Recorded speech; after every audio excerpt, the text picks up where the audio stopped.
Драги слушатели, добре дојдовте во неделното издание на ЕСИ Спорт. Заврши настапот на македонската репрезентација на Параолимпијадата за лица со визуелна попреченост во Родост, Грција. Во последното коло се сретнавме со Канада и победивме со 2,5 спрема 1,5 поени. Македонија на крајот од настапот заврши на 11-тото место со 9 освоени бодови, која носи директен пласман на светското правенство кое ќе се одржи следната година. Задоволен сум со настапот на нашата репрезентација, со оглед на тоа против какви противници имавме надпревари, освоеното 11-то место и како е добар успех за мала земја како нашата. Им честитам на нашите играчи со овој успех со кој имаме загарантиран настап на светското правенство до година, изјави селекторот Недев. ЕСИ Радио им честита на освоеното 11-то место на нашите представници. Бевме присутни виртуелно и го пренесуваме секој меч поединечно. За настапот над преварите и целиот турнир ќе има посебно издание во шах со Љубиша Андоновски. Резултатите од настапите на нашите представници. Македонија Русија 0:4, Македонија Израел 2,5 спрема 1,5, Македонија Италија 1:3, Македонија Хрватска 3,5 спрема пола поен, Македонија Бугарија 1:3, Македонија Литванија 2,5 спрема 2,1,5, Македонија Романија 2:2, Македонија Германија 1,5 спрема 2,5, Македонија Канада 2,5 спрема 1,5 поен. Од другите наслови ќе проследиме. Конте се враќа во премиер лигата, но не во Манчестер Юнајтед. Италијанскиот стратег Антонио Конте се враќа во Англија, но не и во Манчестер Юнајтед за да го замени Оле Гунар Солскјер, туку во Тотенхем, каде што ќе го наследи Нуно Еспирито Санто, пренесува италијанскиот медиум Туто Меркато.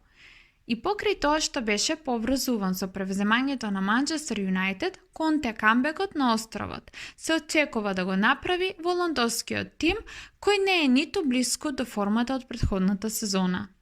Петлите по 10 одиграни надпревари во премиер лигата имаат биланс од 5 победи и 5 порази и со 15 освоени бода го завземаат 8-то место на табелата. При тоа Тотенхем не се прославува ниту во конференциската лига, каде во конкуренција со Рен, Витези и Мура го завзема третото место на табелата и на 3 кола пред крајот на групната фаза е блиску до елиминација.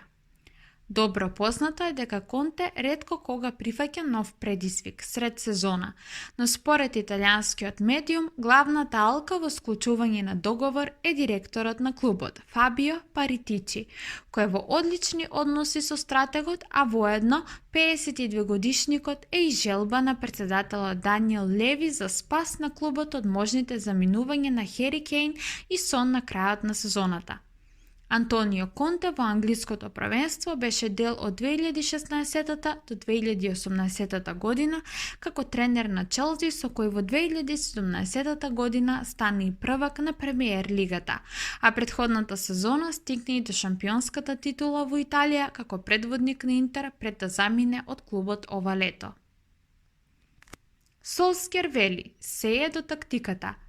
Манчестер Юнајтед го совлада Тотенхем со 3:0 и со тоа Солскјер ги одложи критиките на негова сметка, но малку кого убеди дека е способен да го води Манчестер Юнајтед.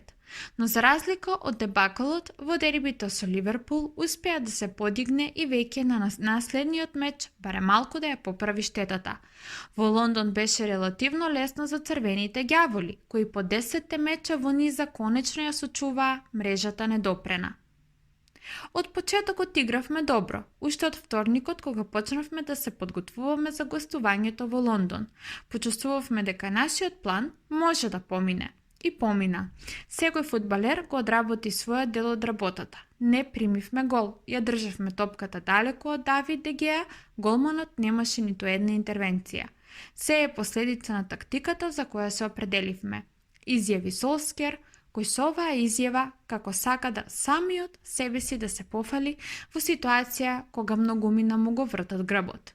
Според норвежанецот, клучот за триумфот на Тотенхем е определувањето да се промени тактиката, да заигра со тројца стопери, зашто најзаслужено е враќањето на Рафаел Варан во тимот по повредата. Успеавме да го ставиме Варан во центарот на одбраната и тоа нам, меѓу останатото ни овозможи да не примиме гол. Сакаме да го контролираме мечот кога имаме посет, што и успеавме. Ги оставивме Роналдо и Кавани напред да соработуваат, а освен тоа нашите напаѓачи имаа соодветна помош од крилата, рече Солскер и продолжи да се фали сами од себе. Ако одлучите да играте на таков начин и тактиката не ви успее, сите ќе се прашуваат зошто е така, но чувствувавме цела недела дека ќе успееме. Моите соработници во стручниот штаб завршија одлична работа, бидејќи сите ги поставија на своите места, додаде тренерот на Юнајтед. Ракометарите на тест дуели во Кајро. Македонската репрезентација денес собра во хотел Александр Палас во пресврт на ЕХФ репрезентативната недела. Селекторот Кирил Лазаров пред 2 недели го објави списокот на ракометари на кои ќе смета за престојните надпревари. За нашиот национален тим следуваат пријателски средби со Египет, кои ќе се одиграат во Кајро. Предводникот на Македонија повика 22 ракометари. Дополнително Лазаров има 10 резерви кои ќе се надеваат дека ќе добијат шанса во ноемвриските дуели. Ви благодариме за вашето внимание. Тоа беше неделното издание на AC Sport.